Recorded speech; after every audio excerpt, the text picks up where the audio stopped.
There's a lot we can do to make the foods we eat better. Next, Danielle Lakenburger, a St. Charles County nutritionist, offers suggestions on how we can swap fats and calories without losing the flavor of our meals. Danielle, thanks for coming back to the show. Thanks for having me. Why should we consider the fats and calories, and why should we lower them? So there's many reasons to actually consider doing that.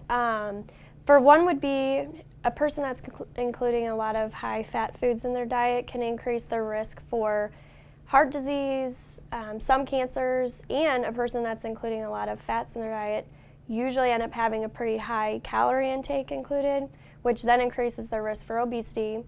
Obesity can increase the risk for gallbladder disease, hypertension, and diabetes. So what are some common things that raise the amount of fats and calories in our diets?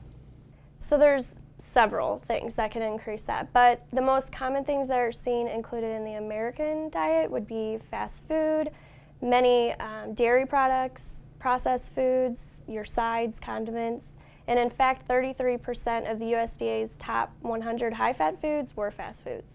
So are there some things that we can do to swap out some of those bad fats and calories and put in some good things without losing texture and flavor that we love in our foods?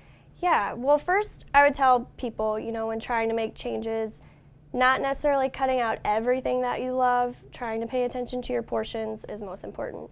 But then there's several different substitutions that you can do in your diet that are pretty simple. So a few examples that I would have would be if you were wanting potatoes, you could choose sweet potatoes, or even looking up different recipes using cauliflower. You can actually use cauliflower to make mashed cauliflower, which is very similar to mashed potatoes.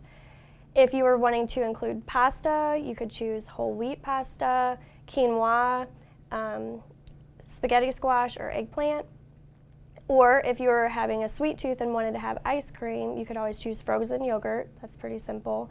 And a lot of recipes tend to call for sour cream, so you can use fat-free yogurt, cottage cheese, or even just simply choosing fat-free sour cream instead of regular sour cream.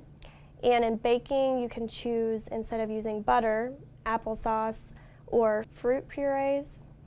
And like I said, there's several different substitutions that you can make, but really I just think people need to check out different recipes and try new things, because I think in the end people would be pretty pleased with what the end result was. So if we were interested in learning more about this, or if we wanted to find some of those goal recipes you mentioned, where could we go?